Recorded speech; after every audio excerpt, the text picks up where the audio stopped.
going to be looking at the spiritual friendship chapter. And for those of you who haven't joined us before, what we're doing is we're looking at Jewish mysticism through the lens of Hasidism.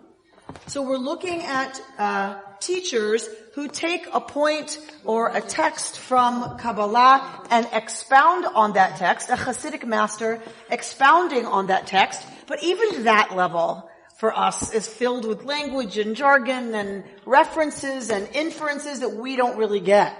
And so we have modern scholars who unpack the Hasidic master's unpacking of the Kabbalah. Yes? Okay, so hopefully by the time Lawrence Fine has finished with us, we will have a fine understanding of the piece here from Hitragshut HaNefesh by Rabbi Aaron Roth. So finally someone got it. Thank you.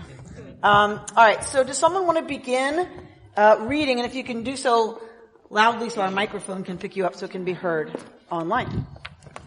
From the Rabbi Roth? Correct. Okay. Rabbi Roth, yes. I have seen among the writings of the holy Rabbi Shalom Dov Ber of Lubavitch, the memory of the righteous is a blessing, that there are many categories of sleep.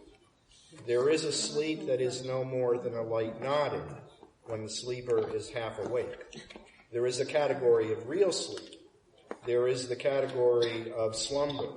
And there is the category of fainting, far worse, God forbid, where it is necessary to revive him with every kind of medicine in order to restore his soul. And there is a category of still deeper unconsciousness that is known as a coma, where, God forbid, only a tiny degree of life still remains in deep concealment. In this age, we are in this deepest state of unconsciousness. To be sure, there are still holy individuals among us who are still alert. Now, when a person becomes aware that he is falling asleep and begins to nod, and he is afraid that a strong, heavy sleep may overcome him, the best advice for him is to request his friend to wake him, or that he should go among people who are awake and where a light shines brightly. But when he is on his own, who can wake him? My meaning is that he should obtain a mentor, a friend who will converse with him from time to time on matters having to do with the fear of God. These words are in the category of a seed, the holy words they speak being sown in the heart. Even though he may not be aware of it at the time, yet later he will become conscious of it. This was the way of the disciples of the holy Baal Shem Tov, that each encouraged the others, and that is why they attained to such lofty spiritual stages. All right. Clear? Okay. So we're talking here about a metaphor, of course. Sleep. Sleep, right, as in some kind of state of unawareness, unalertness, not full cognition, not being fully aware of everything that's going on, but that there's many levels of that, right? So I love this image of the many categories of sleep, right? So the first one being, when you're just starting to sit in your seat and you have jet lag, right? It's your first day in Israel and somebody's talking about windows and you're just like, right? So when you start to feel that kind of nodding off, you're awake, but then for a split second, you're like falling, you're nodding off. So then you have these momentary, tiny unconsciousnesses. And then you snap back up, right? But that whole time you're kind of distracted by the nodding off. So even when you've caught yourself and you wake up, you're still not really fully tracking what's going on because you're so tired or so distracted by the possibility of dropping off again. Then there's the category of real sleep, right? When you're actually asleep and you're not aware that you're asleep, right? Called in his language, slumber. And there's the category of fainting. What is fainting about? Suddenly losing consciousness. You're tracking, everything's fine, I'm aware of what's happening around me, and suddenly, boom, out of absolutely nowhere, something happens. Could that happen, Richard? That suddenly something happens and you are offline. You are tending to nothing that's going on around you because wham, something happens. And then there's still deeper unconsciousness that is known as coma. So where it's not even sleep, because sleep there's still awareness of a different kind, right? There's still activity in the mind. It's just a different kind of activity. The subconscious, or whatever you want to call what happens for us when our brains are doing the professionals would have to tell us more about that. Right, George? About what goes on in the brain when we're working out our stuff, but are not exactly conscious either. Coma is like very little, maybe brain stem and not much more, right, activity. So, in this age, what is the teacher here saying? We are in this deepest state of unconsciousness. That we are living essentially in a coma. Why does it say that? Why does it say that? A lack of spiritual awareness. A lack of spiritual awareness. Any other pamphlets are you out of? The handouts? There's some here. This was written, though, in 1934. We fixed all of that. Yeah. Thank God. And we're here. Thank God. Right? So I think these teachings are designed to be somewhat provocative. Right? They're supposed to provoke something in the people studying them. The people coming to study these texts care what these masters have to say about our state. These are people who already are a self-selecting audience and on some level are kind of committed to consciousness and awareness. So they expect to see a statement like this, and of course it's challenging. Okay? So we are in a deep state of unconsciousness. To be sure, there are still holy individuals among us who are still alert.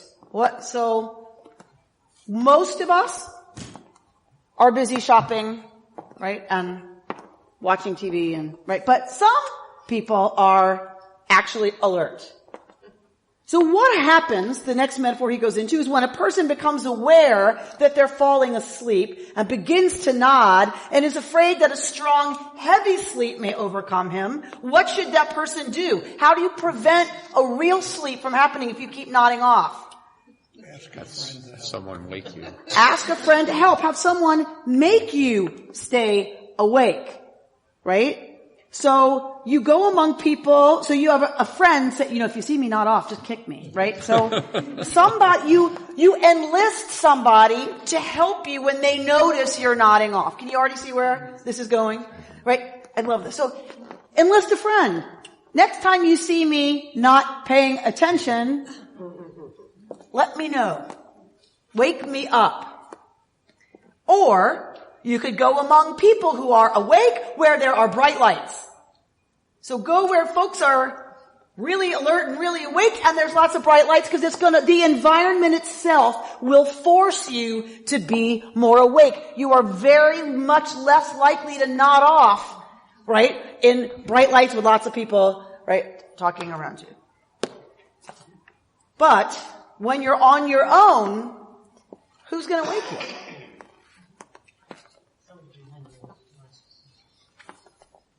Somebody trying to say something? Oh, I thought that I had understood that it's part of our opportunity to find someone as a friend who is more alert than we, and that person will bring us to another level. That's exactly where he's going to go. Exactly.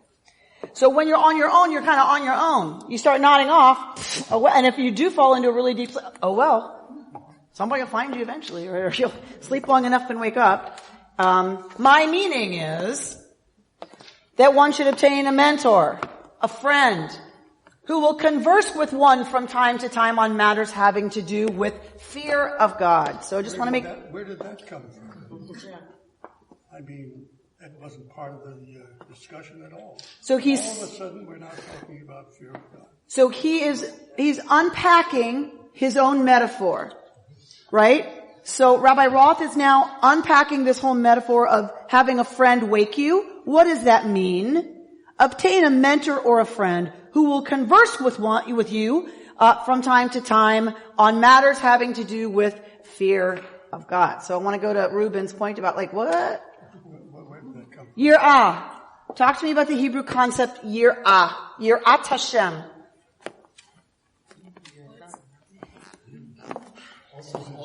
It's awe. Good. What is normally translated as fear, in Hebrew, Yir'ah means both fear and awe, because they are very closely related. I always get from English-speaking Westerners serious pushback about this. But if you can suspend your own ethnocentricity for just a moment, just suspend it. You can go back to it, but we suspend it for a minute and think about when we are truly in a radical state of awe. There is a sense of how tiny we are, how short our little lives are in the whole magnificent scheme of things, and there is some measure of fear related to that in our tradition is not a bad thing. We also go right to fear is bad, right? Because it means I'm going to act in ways that are crazy or stupid, right? I have a bumper sticker that says fearful people do stupid things, right? So I get the connection in English, but truly there's this sense as a spiritual kind of orientation or an experience of a moment of depth and power and breadth, and as the rabbis say, mochin de gadlut, expanded consciousness that takes us to a place of awe that is very close to the concept fear. And that is, in our tradition, a good position to be in vis-a-vis God. Oh, you can also continue to use the word fear if you reframe it in the context of fear of being found wanting.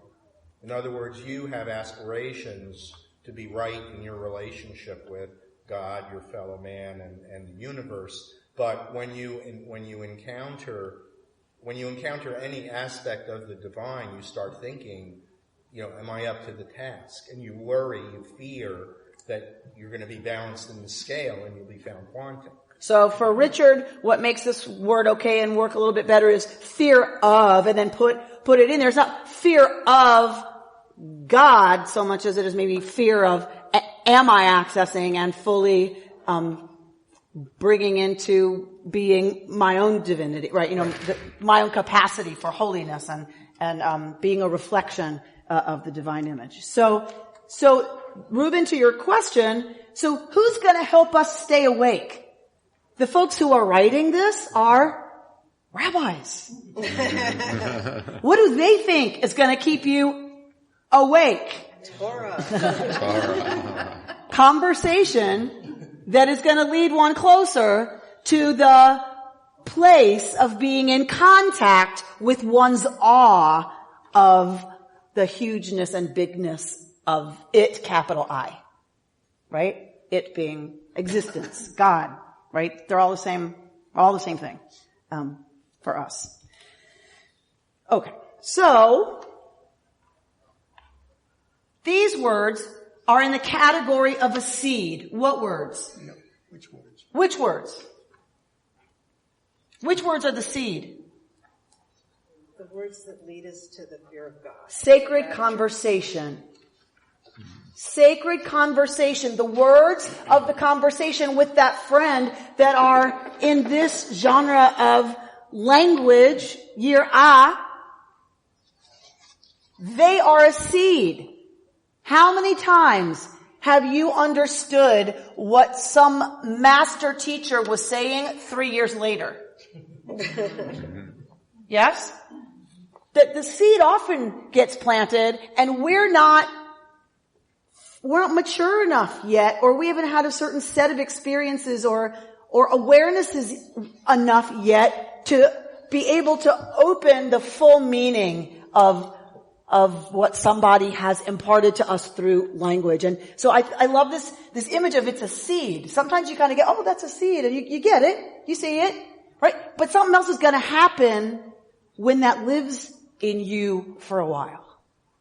There's other things that start to see, the shell of the seed starts to dissolve, right? And tendrils start to grow. So it's not that it's a wholly different thing altogether. It was a seed, but it changes when it lives. And if we tend, and if we really take care of giving it nutrition and all the fertilizing and all the things it needs, then it grows into something else. It grows into something different as it lives in us.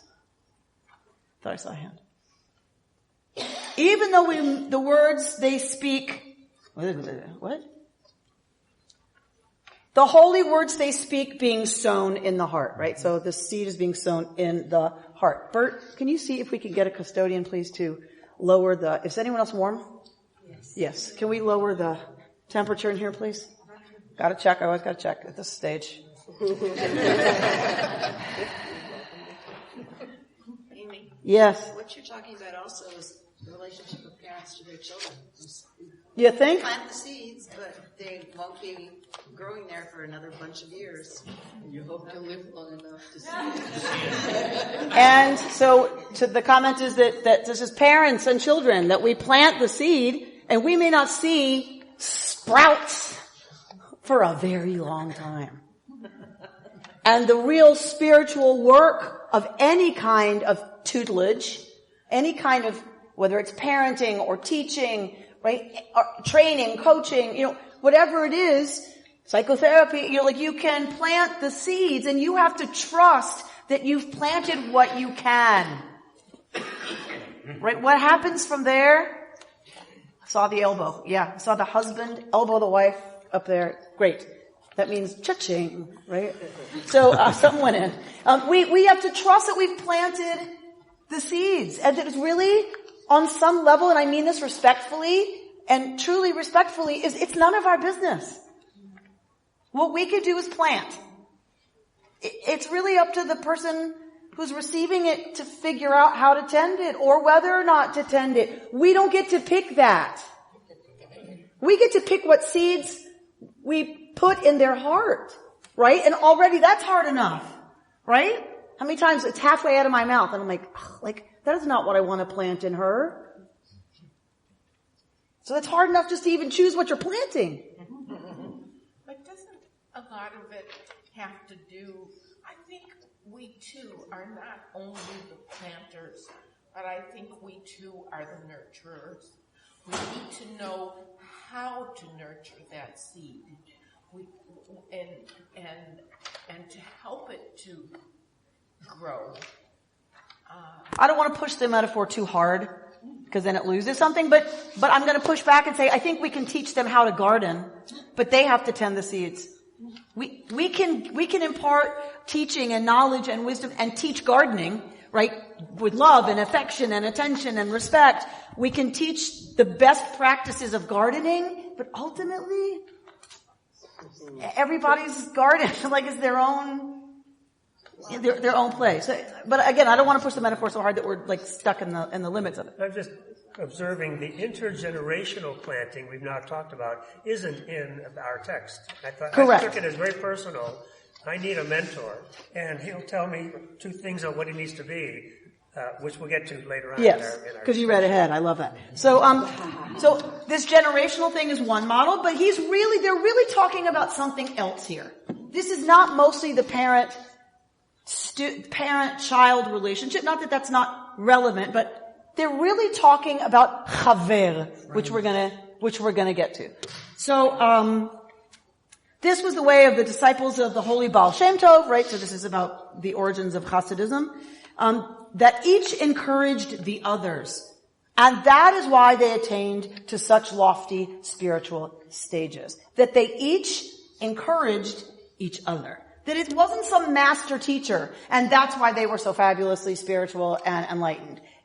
They had wonderful teachers, and they encouraged each other. They created a community of learning, a community of discussing topics that would help things like spiritual awareness grow, that would help one's ethical, moral commitments to behavior that's going to make you a better person and the people around you have healthier relationships with you. It's that kind of conversation, the kind of conversation we are having here. So, in that first paragraph after our teaching from Hitrak Shuda Nefesh, we get Rabbi Arthur Green telling us about the fact that there were these communities dating, frankly, way far back in our history, and even, of course, today we see it still in lots of different ways, including KI, right? Including congregational life on the west side of LA. So, the practices that, this kind of practice of being with other people who are awake and are about conversations that are about yirah, awe, is one example in which Hasidism encouraged intimacy and connection between individuals. Right? And they're going to have a range within that group. Ranging from those who are fully alert to those who are in a deep coma. Such that only a tiny degree of life still remains in deep concealment. We're going to go to the question of, if you go to that second paragraph, Reb Arel's approach to living in an age in which, quote, we are in this deepest state of unconsciousness, is to encourage individuals who fear that they are falling asleep to go among people who are awake, to seek out a friend who will speak with one and commune with one. Tell me some places one might go if one might be falling asleep. I find that the Torah study. Torah study. Great. Great for waking. I mean, it is though. Every Saturday. I have a much. There was a documentary on Jewish basketball players called the first basket, which was professional basketball coach last year. But they had scenes from the settlement house in the Lower East Side, and they taught the Jewish players, the Jewish settlement house, how to pass, and to each other, not shoot, just pass. And that's how you get along in America. That's what comes. One of the things that comes to mind with this. Because there's got to be a sports metaphor. Right, so the game is about passing. Right? And somebody will take the shot when it's the absolute perfect conditions, but really the game is about passing. This is just as an aside, before the shoot, the clock to shoot, scores at the game was 7-4. Okay, 3-pointer. So, there are a couple of conditions for this to be successful. First, the friend who's going to wake you up needs to be at least more awake than you are. Right? One of the least helpful people for me to go to when I'm having a really hard time accessing 180 is somebody else who's incredibly distracted and doesn't have time right now. Right? It's not, now if we know that there's access there for them and they can settle down and access that, of course, great. Right? But you don't want to go to somebody who's even less aware than you are, in general, when you're going to be awakened. While this might seem obvious, right? Rav is reminding us that not everyone from whom we seek support is equally up to the task. And so we need to be discerning even in our not so awake state. And here's the tricky part. Because when folks are in a place of not good stuff, it is very easy to pick people right out of that place to lead us into other icky places. It's sort of what 12-step, when it comes to it's like a 12-step program. It's really trying to do that. So a 12-step program is based on when you feel like you're ready to turn to somebody who's going to go get a drink with you, right? Because that's the place you're in. It's very easy to turn, because when we're discerning from that place, that's where we want to go, but there's some part of us that wants to stay awake. And that part says, go to a meeting. Because you'll be with people, or call your sponsor, because you'll be contacting or be with people who are more awake in that moment than you are. Absolutely. But it also might be someone you wouldn't expect. Like, I saw, I'll just sum it up really quickly, a video on YouTube or what have you. And these boys did an experiment, and it was about a 13-year-old boy in New York, cold day, no coat. And he pretended he was homeless. And his older brothers were filming it. And for like 2 hours, he's on the streets of New York, and everybody walked by, they kind of looked, but they kept walking, didn't offer a coat, didn't offer food, didn't offer money. The only person that stopped and did it was a homeless man. And he took his jacket off and said, we have to take care of each other. And I mean, I cried, and so who would think that he's the guy, you wouldn't think to look to him for that lesson. So discernment is about challenging my own assessment of who's awake and who's not. Because we often assume the homeless man is less awake than anybody who's busy with their latte and their phone and their briefcase going off to their great big, court case, right? So that's what we assume. That is already a faulty assumption, possibly, right? And so part of the work of truly assessing who's more awake than me is being ready to learn more about who somebody is. That's the example they give further on when they talk about the guy who was driving the car. Yeah. I would have started with a different one, which is somebody willing to talk or partner. I mean, no, seriously. Oh, yeah. I don't. A lot of people, whether it's alcohol or drugs or religion, and it's like the only person being willing to take the time. I'd rather read my Facebook pages than talk to you about religion. Nothing personally to understand. And now again, this is 1934. This is the president of the show. This is 1934. There are people who would say me, of course. Not you. Others who might say that. So that's what this, somebody else would say. That's what this closes with, right? This paragraph. If we can't find such a person, we must nevertheless make sure that we have a loyal friend through whom we can gain some degree of support. So even if it can't be somebody in this moment who's more awake than I am, who can pull me out of, a little bit where I am, wake me up a little bit, still I should call somebody and say, I'm having such trouble with falling asleep right now. And just to have a sense of at least being witnessed, at least being supported. And loyal is important. Somebody you know is going to show up. Somebody you know you can call. And they're going to listen.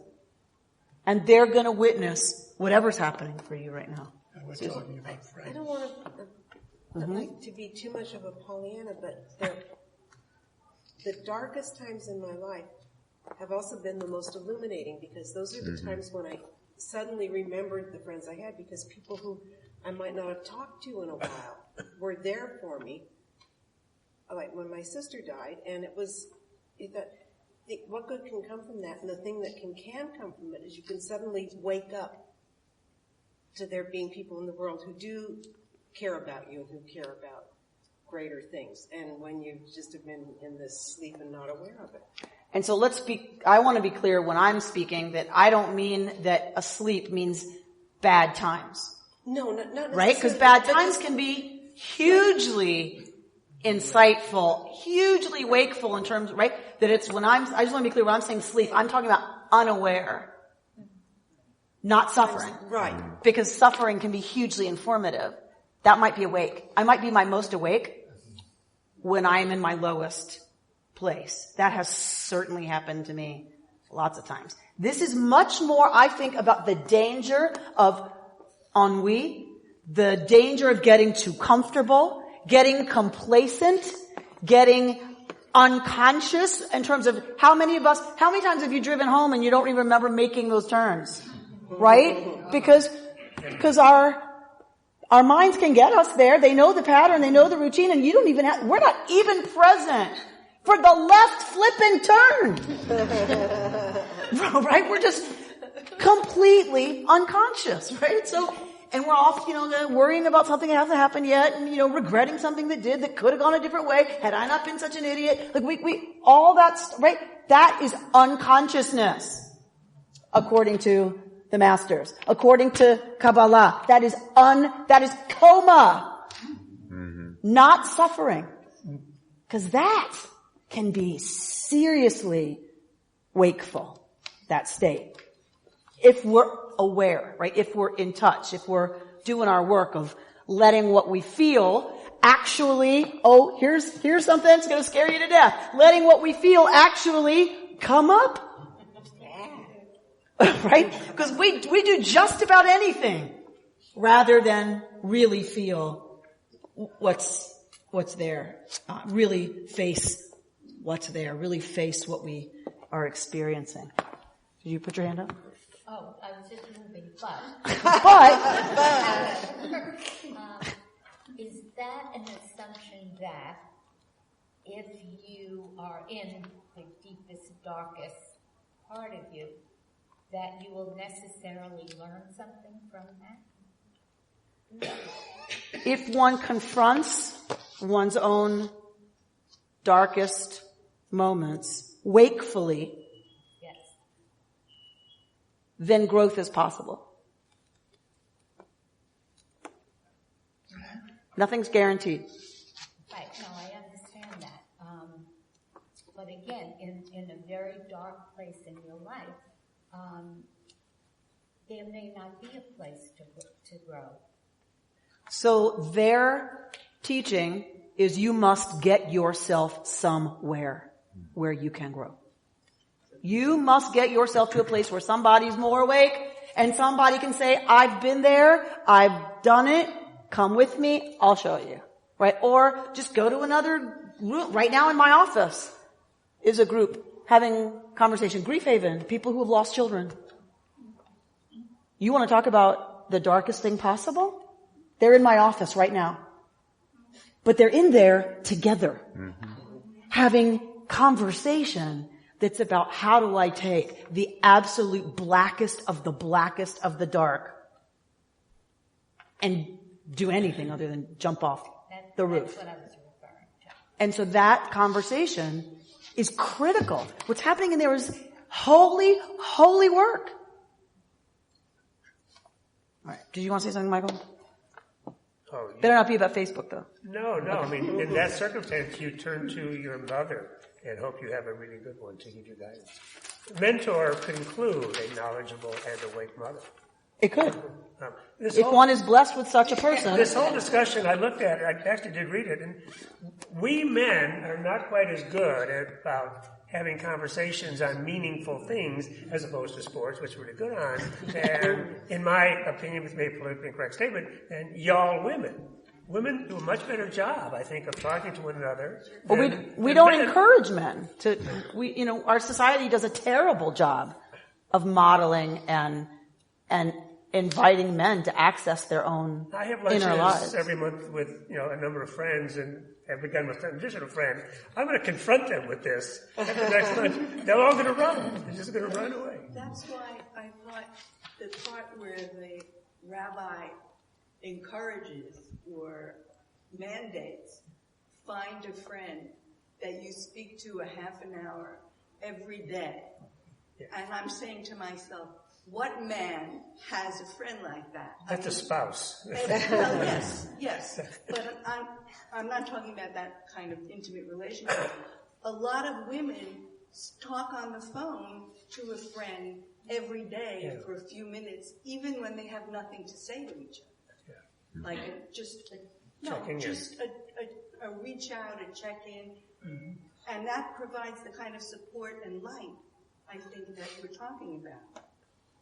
Like the group inside. But it certainly can. But is this assuming, however, that the person who is supposedly in an unconscious state or reaching that or looking, approaching it, is the one to be looking for the mentor?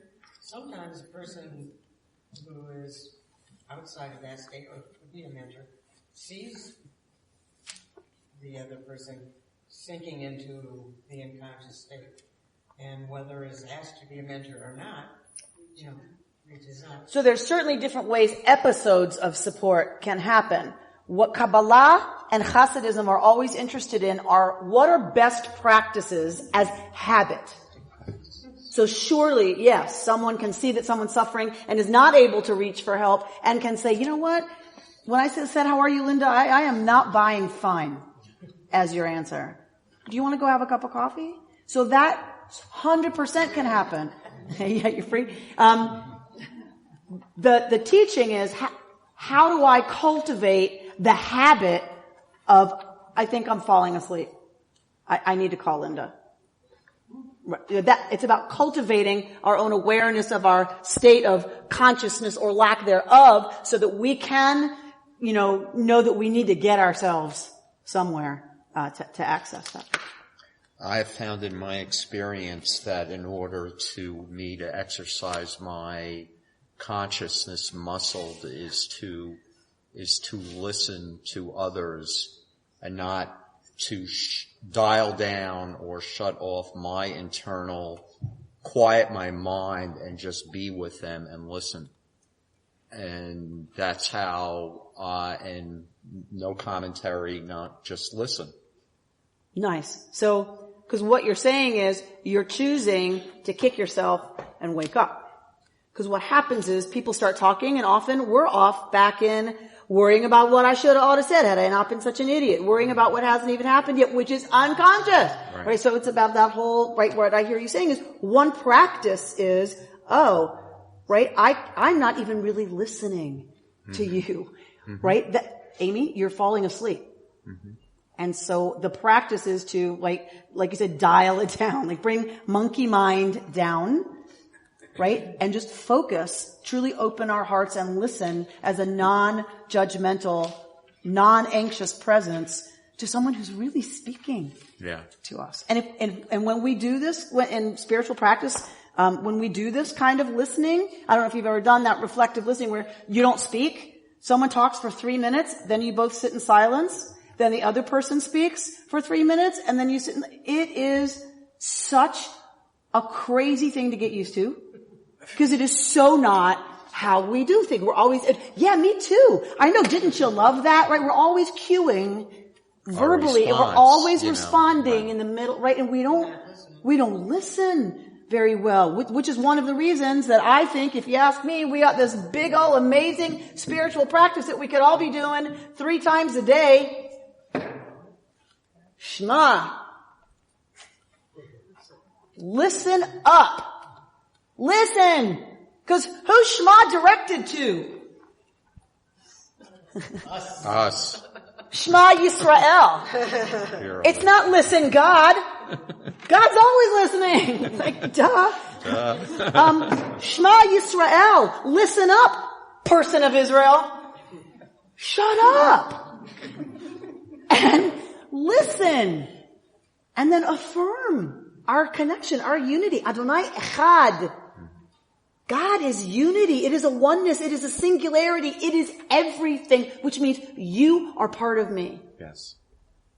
Shema. So how would you compare and contrast some of the things that people have been talking about, which can go under the general rubric of mindfulness, simple mindfulness, So and the sort of practice that the Hasids are talking about? So they would also be about mindfulness. They're talking about relationship, which is a little different. It's still mindful relationship. So mindfulness practice vis-a-vis listening, right? Asking for spiritual guidance. So talking in a way that is about really processing so you can help me. And for them, that's what this particular piece is about that relationship. So it's relational, which is a little different from eating mindfully, which is about me and my food. Right. Well, and the source of life and everything else. The dialing down is an aspect of mindfulness. Yes. Because, right, because yes. So I guess I would call it applied relational mindfulness. Okay. There's a book in there. All right, cool. There's a book. Applied relational. I love it. Susan? Well, but it seems to me that a difference is that when we start talking about two people talking together, we tend to be talking about people talking about relationships, or I feel this, I feel that, and it feels to me like they're talking about people talking about the relationship to God and the relationship to Scripture. Yeah. So, you're saying that guys don't talk, but these guys in the ghetto and the yeshiva, they talked for hours and hours and hours, but what they talked about was Torah, what they talked about was Talmud, what they talked about was Zohar. So we might use Torah a lot more broadly.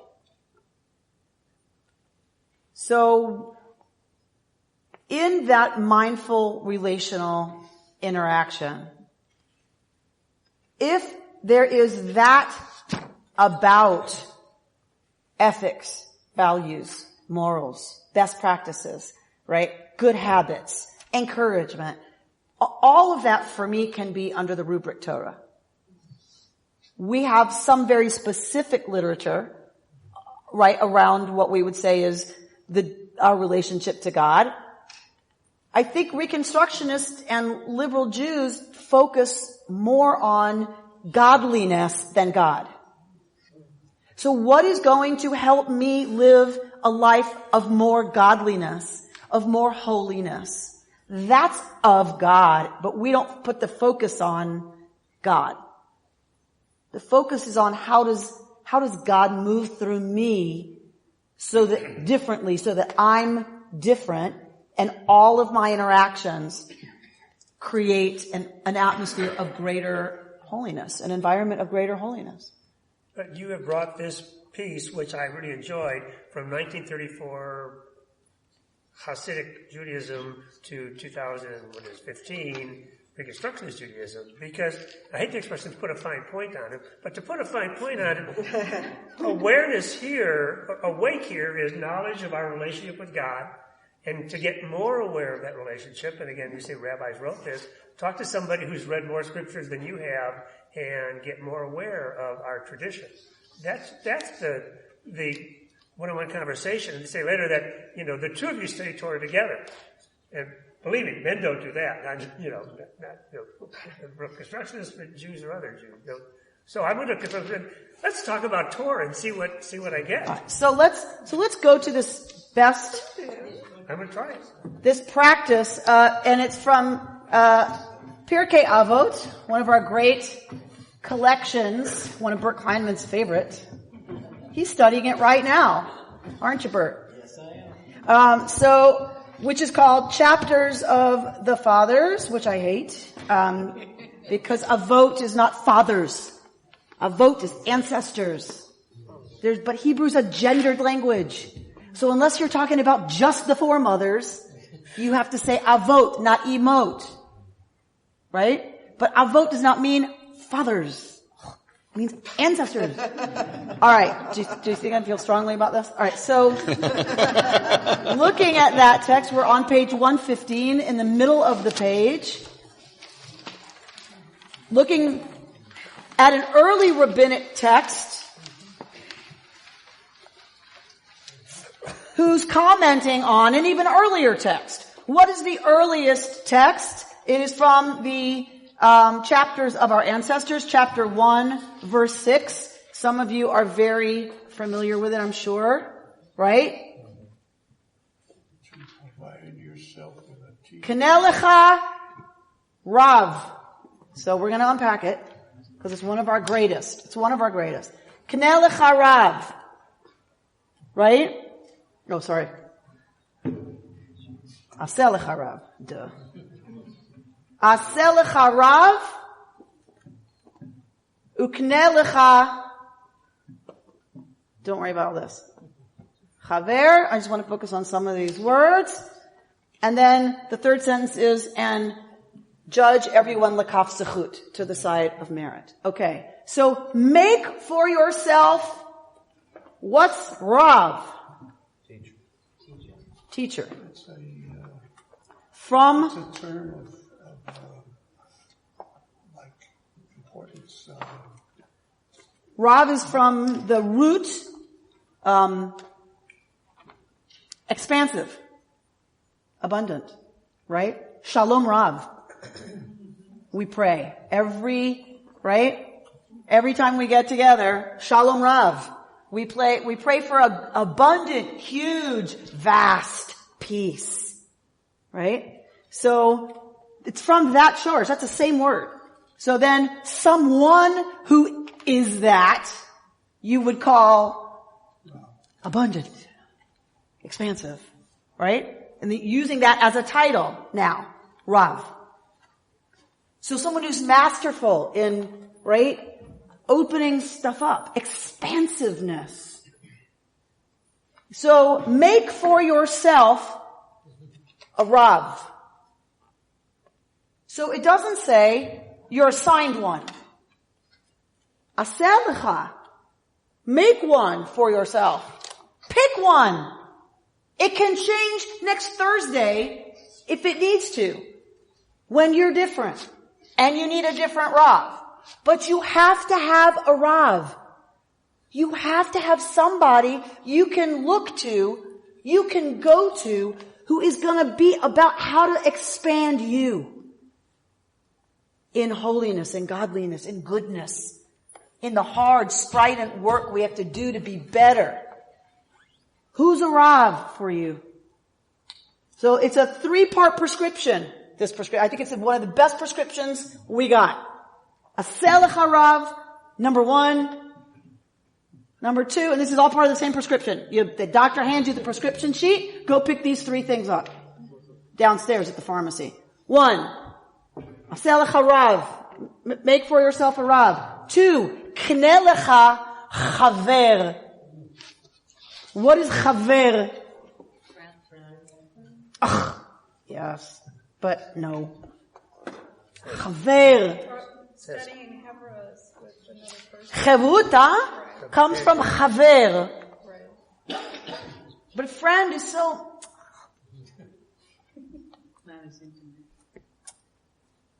Acquire for yourself a companion, a colleague. A colleague is better. Someone who can challenge you, but who's going to dig in with you. Somebody who you sit with and talk about this stuff with, learn this stuff with, who can kick it back and forth with you. And together you kick stuff back and forth that, whoa, I did not see that. Where do you find such a... Reuben. Reuben. This Rabbi Roth is talking about some really important requirements for such a friend. It's not just anybody. That's exactly right, right? So, but I would suggest, on some level, you put yourself in Chavruta every Friday morning at 9:45 on the dot. I'll do that.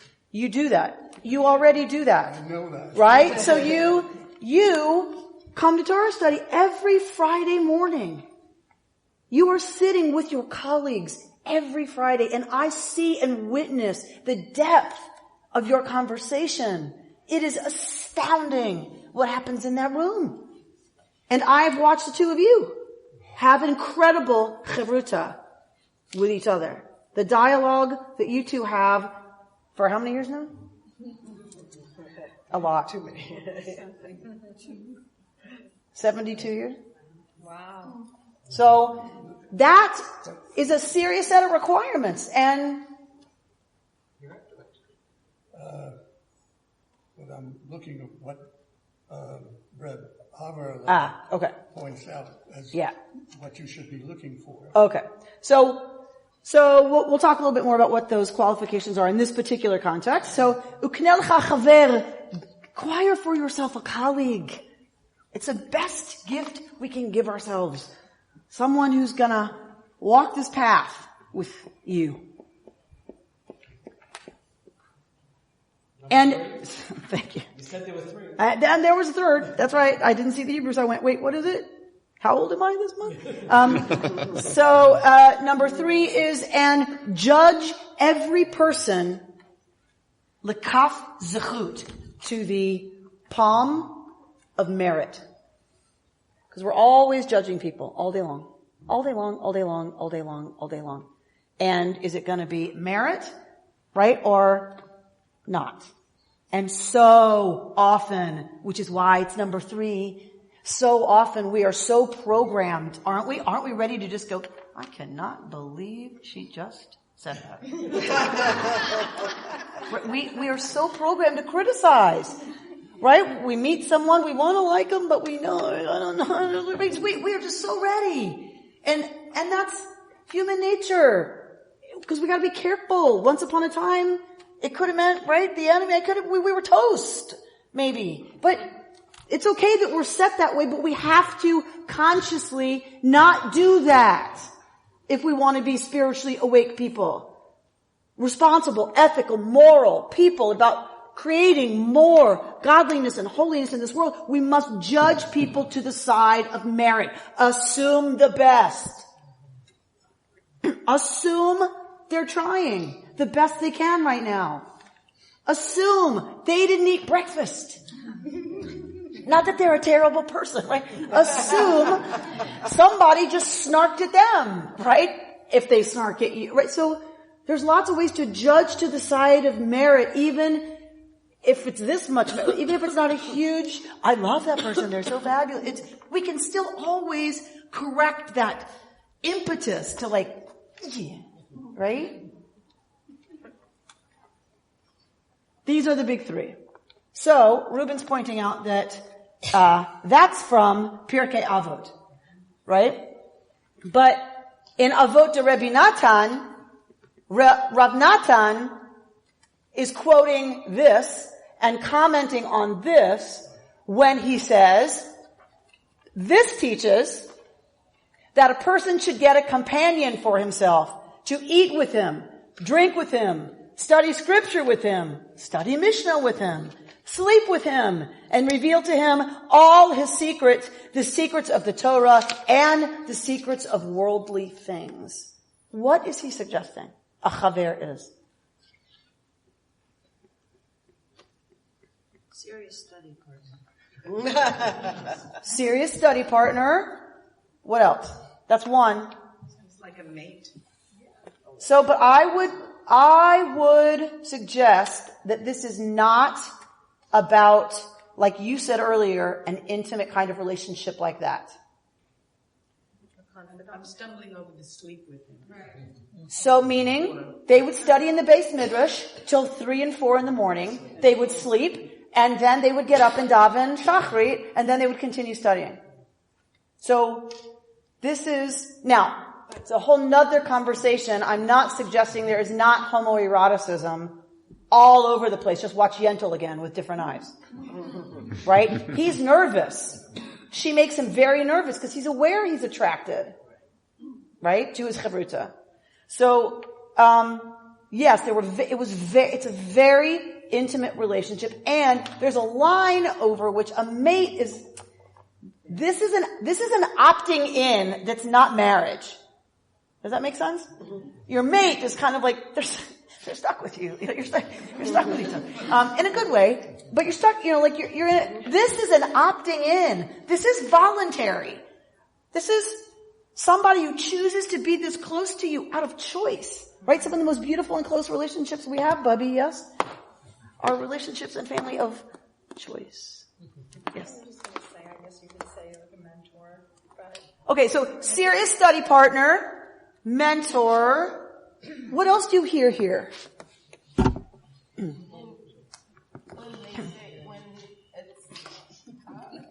talk about Torah, but they also talk about worldly things. So to me, they're talking about spiritual as well as temporal, and we share. Someone who is ready to tell you everything. And talk about it. And talk about everything. Nothing is off limits. We can talk about Torah. We can talk about Iran. We can talk, you can't, but, but not at high holidays. Private joke, exactly. So you can talk about, what just happened on the news today. You can talk about your concern about, your kids. You can talk about the best hamburger you have ever eaten in your life that happened yesterday. So you can talk about it all. Think about those people in your life that you can talk about, and probably they are very few. If you're lucky, you have one that you can tell anything to, and you two can talk together and generate together insights and all that about anything. Dana Fine, yes. So I have a question. So this is spiritual practice that the Kabbalists that we're talking about. Was it? I mean, when you look at Pirkei Avot, was it intended at the time for just men. Yes. Explaining the practice to men. Yes. Because when you describe the practice, it's almost, well, that's already happening. Women do that. Women do that. Women have a good friend that they talk to for a few minutes every day, that they tell every little thing to. So it's just, is it that it's defined for men who couldn't do it and they get to that point? It's interesting. It's interesting. I would love for you, your homework assignment for next time, is to rewrite this from a woman's perspective, telling people what they should have, telling women what they should have. How would it, I'm very curious how it would look different, right? If it were women telling women, here's what you need to be kept awake and alert. About the Venus-Mars. That's what I keep hearing, come up. That Venus-Mars, difference. So the question though I have, Dana, is women do this in terms of the intimacy part of this, right? Telling each other every gory detail, right? All the colors of the snot coming out of their 3-year-old's nose. They're very good about, right, this intimacy and the support. Sometimes what's not necessarily invoked is the sense of to what end. Sometimes, so if it's just support, that's groovy. That's totally important. It's absolutely necessary. One element that gets added here that I think is important is for Yirat Hashem, right? So to increase our capacity to stay awake to awe and wonder and holiness and goodness and stretching, about how to do that rather than just kind of going, they're all important. I'm not trying to completely separate them, but I think there is an element that's beyond just chatting. So then were women initially excluded? They were, yes. Understanding this deeper, conversation. And sometimes, when people talk about Torah and getting together and studying Torah, it is so, to me, it's so, it is like bantering about how people act. I mean, it's so reality-based in a certain way. It's as if you're talking to your girlfriend. Can you believe this happened? They wanted this. It's just, so those men who were studying Torah, I feel like were really getting in touch with those, those certain qualities. Which I would love to see your next research paper be. How has the fact that Jewish men were encouraged to have those learned men, those yeshiva buchers, did that change the culture of Jewish men? No. You hear a lot of people talk about Jewish men being different from other men. I wonder if there isn't some factor about them accessing exactly that kind of conversation through Chavruta that I hear you saying as part of Torah study that maybe was an access that they had that male normative culture didn't necessarily encourage among men. Blanche, did you have your hand up? Yes. I wanted to talk about being a senior and aging and losing sisters and brothers and friends. It's hard to replace, and it sets a standard. So it's a challenge. But then we're living in a culture of youth. I talked to my granddaughter, who's very interested in robotics. And a friend comes up and she talks to me like I would never know about that. Like what? And she gives me a lecture. So Blanche is saying that her granddaughter is very interested in robotics. Her friend comes over and talks to Blanche as if Blanche couldn't possibly understand the first thing about that. In a way that it sounds to me like it's kind of patronizing and infantilizing, right, and dismissive of your own intellectual capacity, right? It's like, okay, I don't know about robotics, but if you sit down and tell me about it, guess what? I can follow, right?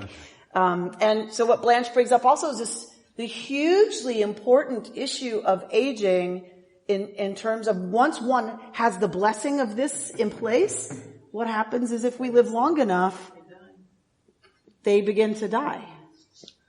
And those people who have been that for us we watch them leave us. We watch them decline. We watch them suffer. And we watch them leave us. And then we're the ones now who know the benefits of this, who have lived the benefits of this, who appreciate it because we built it, right? And then what does it mean to have that gone? There's another point. The difference between our emotional lives and our educated lives. I think women have, in general, connected much more to their emotional life than men have.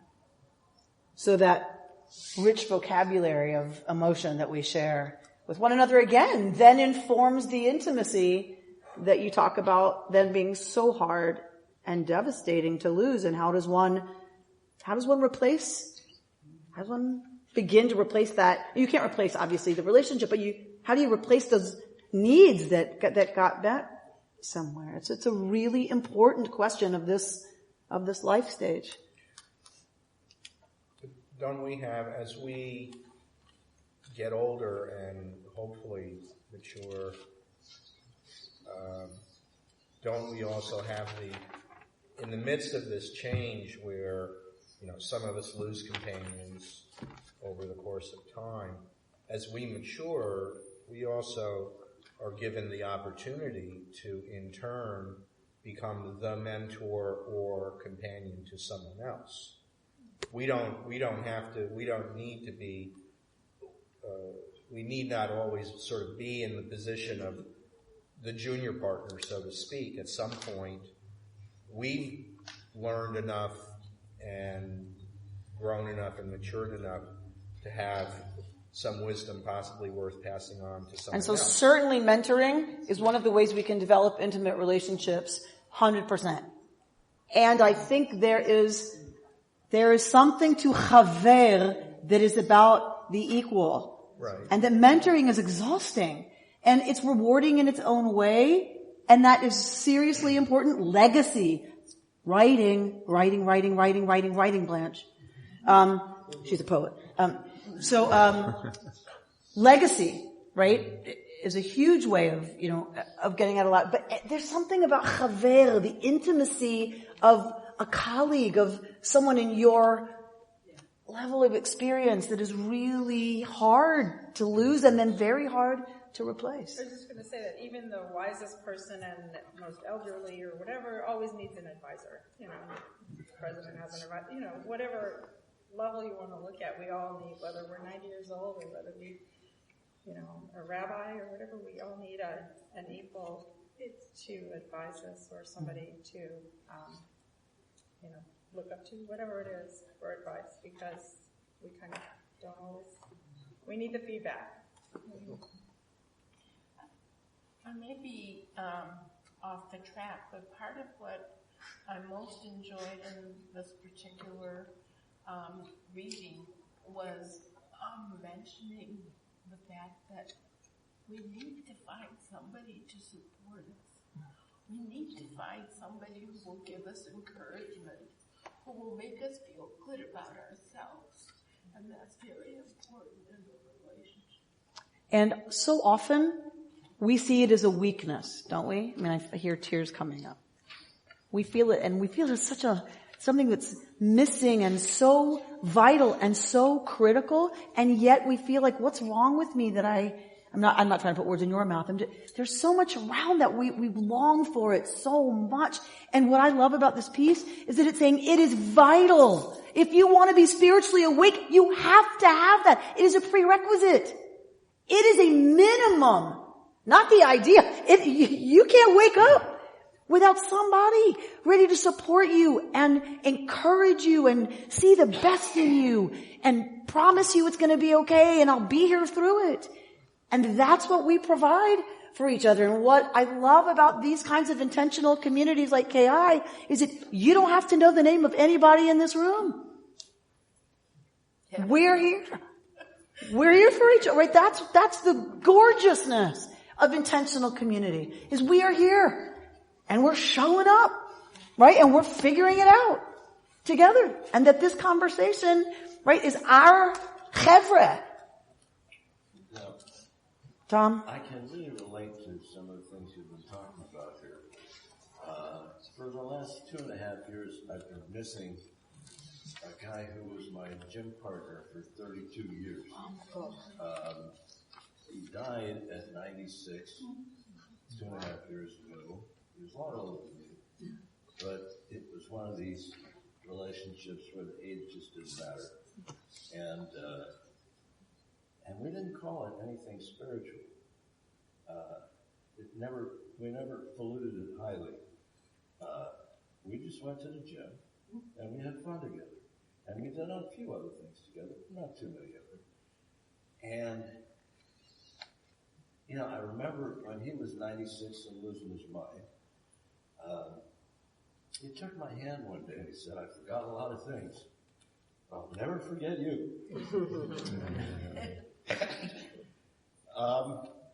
I get emotional just thinking about it. But every day, I still go to the gym every day. I don't have a partner like that. There's other friends there. There's nobody like that guy. And there never will be. And you say replace it somehow, or try to replace it, or be somebody else's mentor. You've got to have a special quality to click with somebody. That doesn't happen very often. And, I would suggest that we had something spiritual going, but we talked baseball. We talked what guys talk about. And once in a while we talk, he would offer me advice how to deal with a sick father-in-law, dying father-in-law, and so on and so on. And that was very early in our relationship because my father-in-law was dead for 20 years. But, how do you replace it? I have no idea. Just the memory of it, which I feel just about every day, is... It's still really powerful. It's clearly still... But it's... Without that guy there, that gym is not the same place. That's right. It's not the temple it was. No. It's just a gym.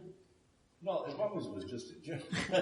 I'm gonna challenge you there, Tom. I'm gonna say that those were temple moments, and those were amazing spiritual experiences, and that gym was a different place when you were there with him. What was happening was a different experience. Oh, very much so. And but therefore the gym was the same place. It was and it wasn't. Being a person who is in various 12-step recovery programs over many years, there's a saying, I think Bill Wilson had said it, is we call a meaning a fellowship of the language of the heart and the fellowship of the spirit. And we can, in a sense, at this time, in this context, what we're doing is the same thing. The language of the heart, the fellowship of the spirit. Very nice.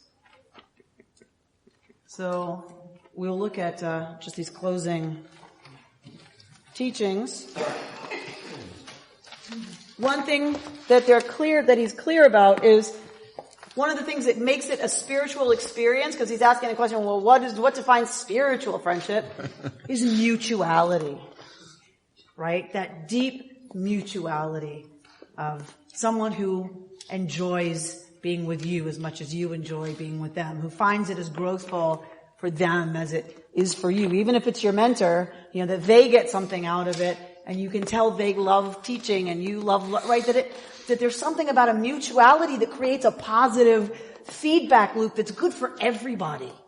Everybody comes back more, right? Comes out of the experience enhanced. And that for me, I guess, is one of the most important pieces of relationships that feel like spiritual, friendship is that sense of deep, mutuality. And that it may be any, relationship. And, we're going to go to your last page 117. It can be any friendship in which there are reciprocal feelings of trust, acceptance, and confidence. Feelings that invite us, enable us to be courageous and honest, to be vulnerable, to be ourselves. Right? Incredibly important language. Trust, acceptance, confidence.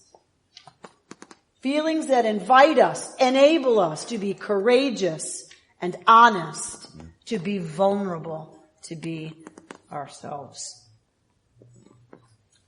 And that they are to be face to face and private and intimate, right? These connections that deeply, deeply matter. He quotes Springsteen, our urban poet.